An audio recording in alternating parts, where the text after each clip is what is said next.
예, 안녕하세요. 반갑습니다. 오늘 파리의 미술, 특히 인상파 미술에 대해서 제가 말씀드릴 텐데요. 아마 인상파 미술에 대해서는 다들 잘 아실 거예요. 많이 친숙하실 것이고, 우리나라 사람들뿐만 아니라 전 세계 많은 사람들이 인상파 미술을 사랑하는데요. 인상파 미술은 왜 이렇게 많은 사랑을 받고 있을까? 왜 이렇게 인기 있는 미술이 되었을까? 그 부분을 좀 생각해 보면은요, 그것은 아무래도 빛을 그려서 그런 것이 아닌가, 이렇게 생각해 볼 수 있겠습니다.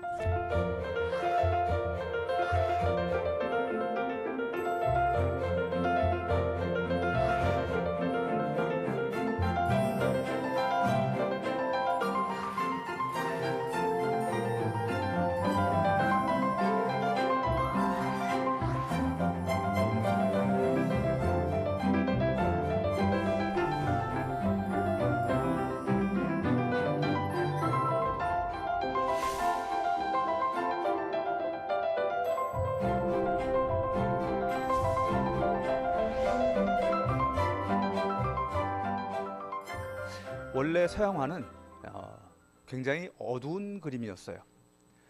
동양화는 여백이 많죠. 옛날부터 밝은 그림이었다고 할 수 있습니다. 하지만 서양화는 특히 이 유화가 발달하면서 깊이 있는 이런 표현을 추구하다 보니까 그림이 대체적으로 어두워졌습니다. 지금 보시는 조르주 드 라뚜르가 그린 목수 요셉 같은 그림이 대표적인 그림이라고 할 수 있어요. 17세기 프랑스 화가가 그린 그림인데 전반적으로 아주 어둡죠. 주제는 예수 그리스도의 아버지인 요셉이 목공일을 하고 있고 어린 아들 예수가 그 아버지를 도와주고 있는 장면입니다. 지금 요셉의 표정은 좀 어두워요. 그림도 어둡지만 표정도 어두워요. 왜?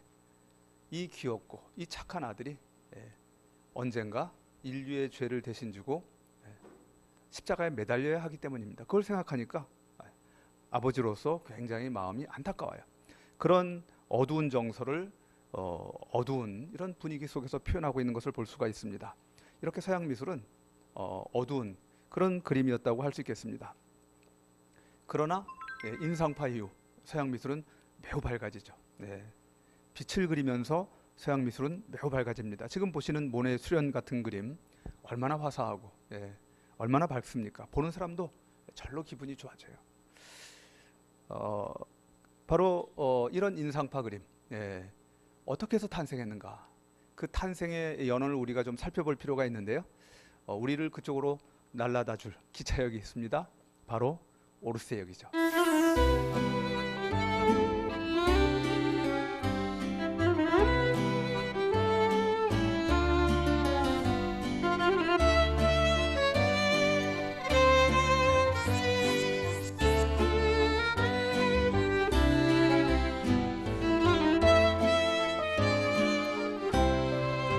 재미있는 것은 1848년 이전까지는 다 루브르에 있어요. 1914년 이후는 그 근대미술관, 파리 국립근대미술관, 그러니까 우리가 뽕피두 센터로 잘 알고 있는 그 미술관에 소장이 되어 있어서 이렇게 시대로 미술관들을 구분하고 있습니다. 오르세 미술관과 더불어서 우리가 인상파 미술을 좀 더 넓게 깊이 감상하고 싶다면 또 가야 되는 미술관 가운데 하나가 오랑주리 미술관입니다. 그리고 또 마르모땅 모네 미술관이 있습니다.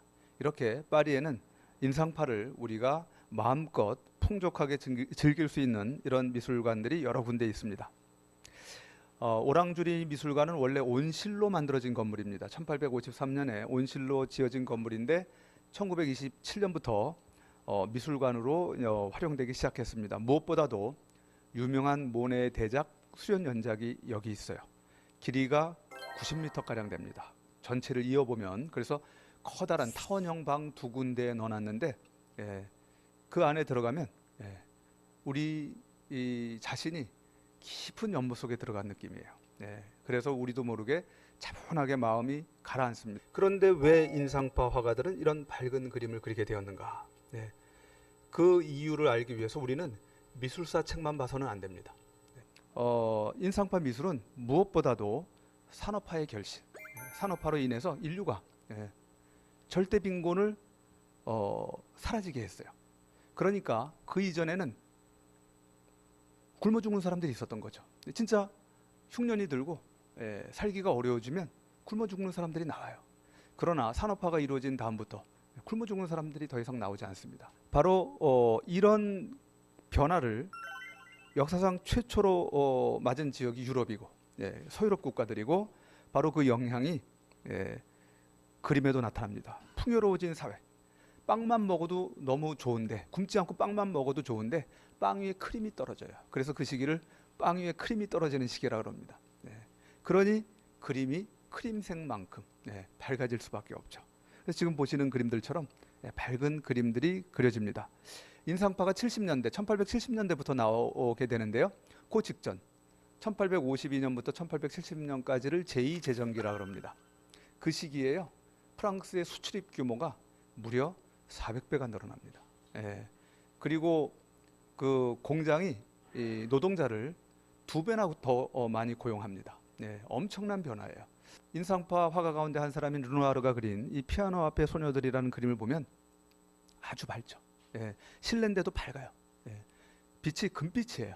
얼마나 풍요로운 빛인지. 금빛이에요. 소녀들이 피아노 치고 노래를 부르고 있는데 아무 걱정 근심도 없어 보입니다.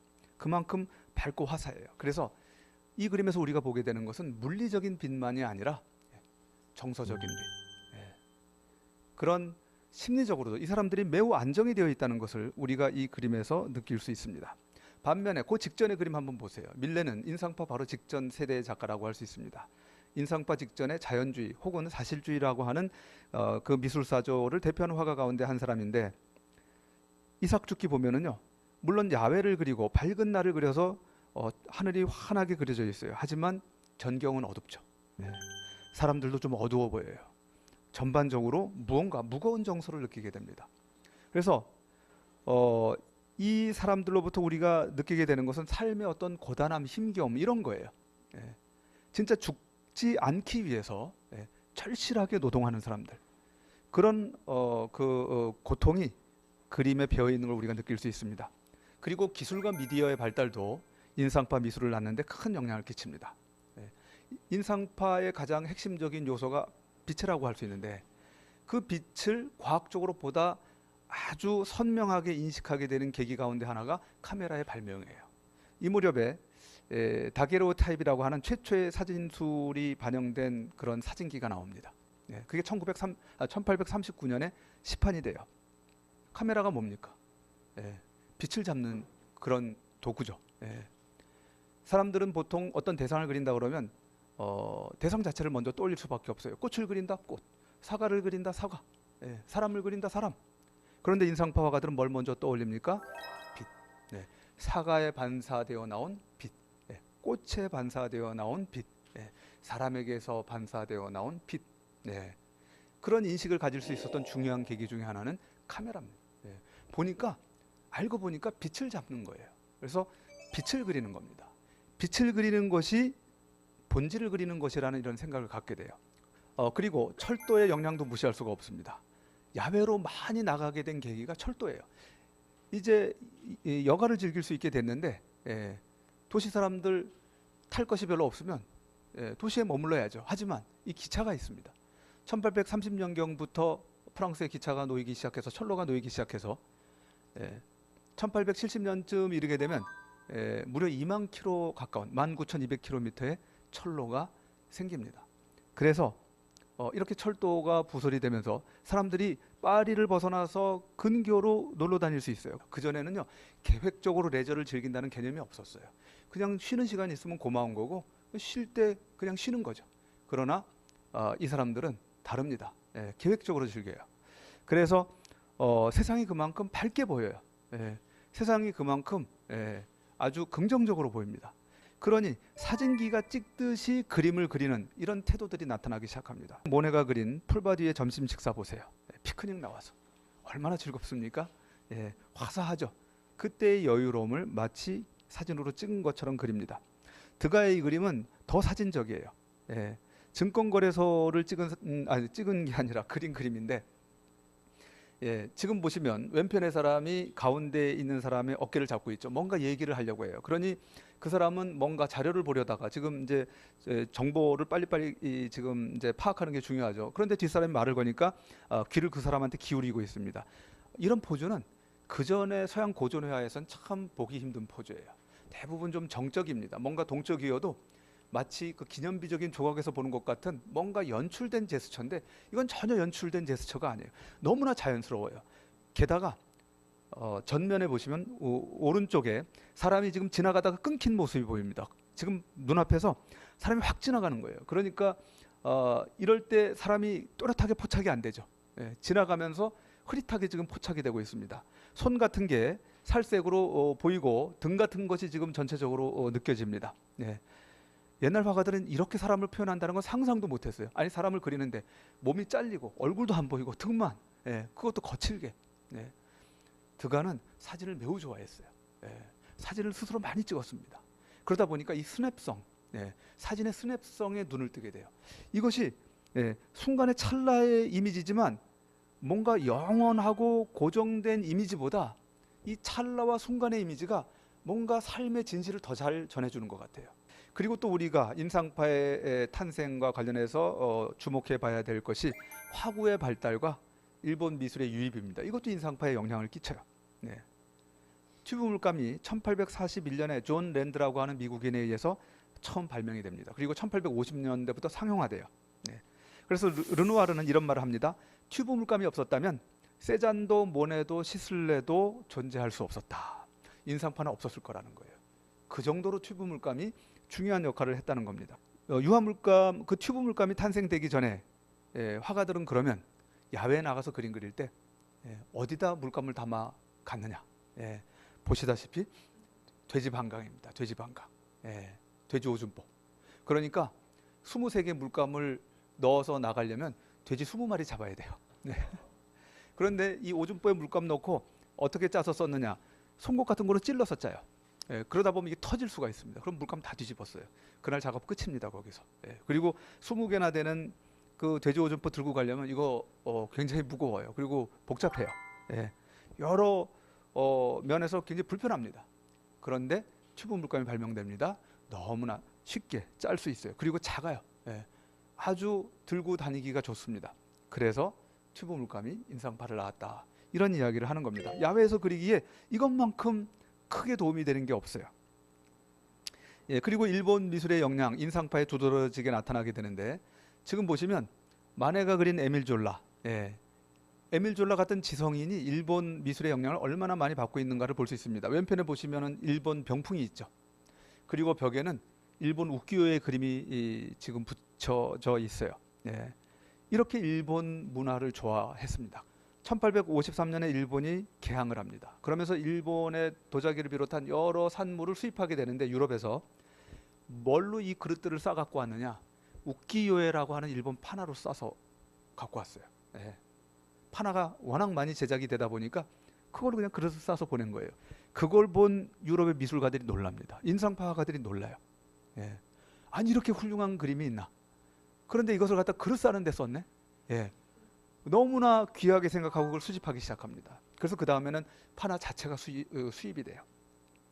그래서 모네, 반 고흐 이런 사람들은 수백 장씩 삽니다. 너무너무 좋아해요. 그런 일본 미술이 인상파에 영향을 끼칩니다. 근데 사실은 동양 미술 전체가 아까도 말씀드렸죠. 밝다 그랬죠.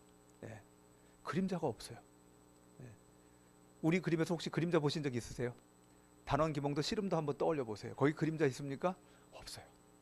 우리 그림 그림자 안 그려요. 그러니까 밝죠. 근데 일본 그림은 거기다가 또 색채를 갖다가 아주 선명하게 사용을 합니다. 그러다 보니까 인상파가 추구하는 밝음이 있어요. 화사함이 있어요. 그리고 무언가 세련되다고 느껴집니다. 그래서 이런 일본 미술이 또 영향을 끼치게 됩니다. 인상파가 특별히 프랑스에서부터 시작을 하게 된 어떤 이유라던가 그런 발전 배경이 있을까요?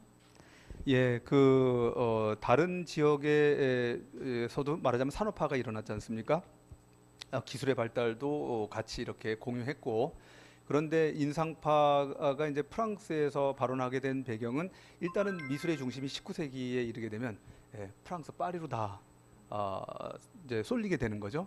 그리고 또 무엇보다도 프랑스는 혁명의 나라, 혁신을 추구하고 진보하는 것에 대한 두려움이 덜한 사람들이죠. 그리고 그것이 갖는 가치를 아는 사람들이기 때문에 그래서 그런 측면에서 그 인상파가 이렇게 탄생하는 데는 프랑스가 굉장히 좋은 조건이 아니었나 그렇게 생각합니다. 자연히 인상파는 또 서양 미술사에서 큰 변화를 초래하게 되는데 그게 장르의 하향화예요. 무슨 얘기냐? 옛날 17세기 프랑스 미술 아카데미에서는 회화 장르의 위계를 정해놨습니다. 제일 위에 있는 게 역사화예요. 그 다음이 초상화, 그 다음이 동물화, 그 다음이 풍경화, 제일 아래가 정물화예요. 그런데 인상파 화가들은 그런 역사 주제에 관심이 없어요. 기독교 주제, 신화 주제, 뭐 알렉산더, 나폴레옹 주제 그런 거 관심이 없어요. 인상파가 그리려는 건 빛이니까 과거가 아니에요. 지금 이 순간 이 일상이에요. 이 찰나예요. 그래서 이 빛을 그리려다 보니까 빛을 담은 그림, 풍경화가 주된 장르로 그려지게 됩니다.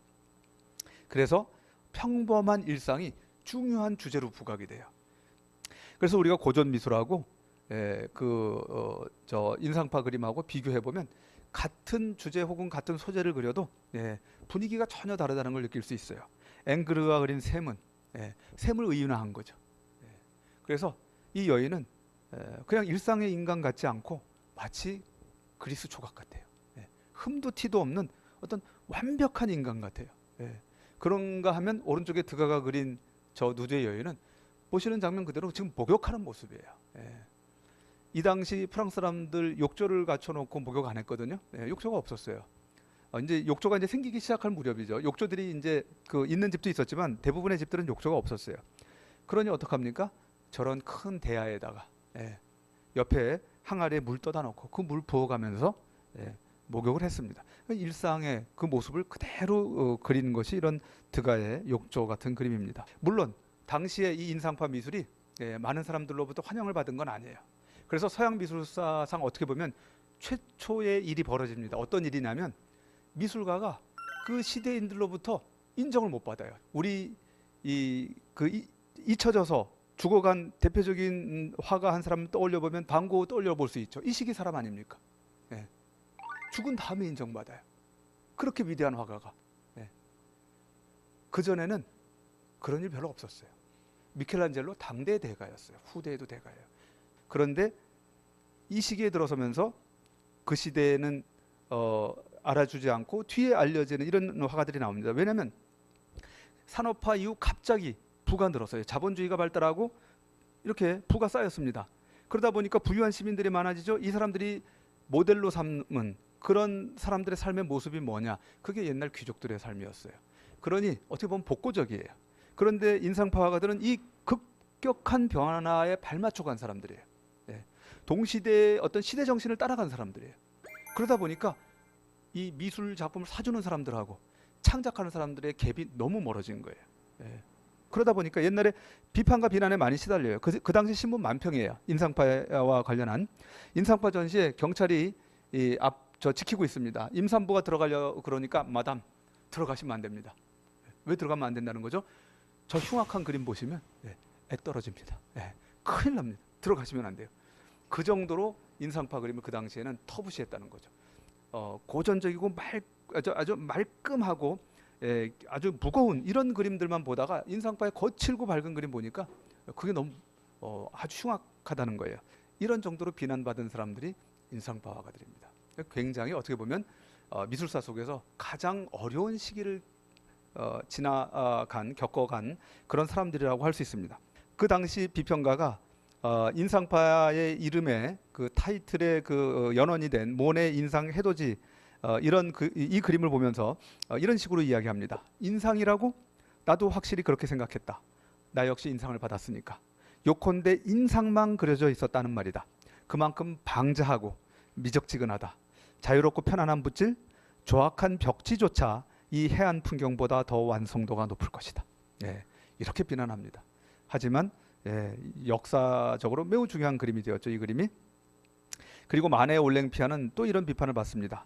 누르스름한 배를 드러낸 이 오달리스크는 도대체 뭔가? 올랭피아를 표현한답시고 어디선가 주워온 모델 같은데 올랭피아라니? 이런 어떤 올랭피아? 그저 고급 창녀일 뿐이다. 천박한 여인네를 이상적인 모습으로 표현했다고 마네를 비난할 사람은 없다. 어차피 그가 그린 것은 걸레이니까. 예, 얼마나 이런 모욕을 들었을 때 괴로웠겠습니까? 그래서 안 보여줘요. 예, 다시는 마네가 보여주지 마라. 예.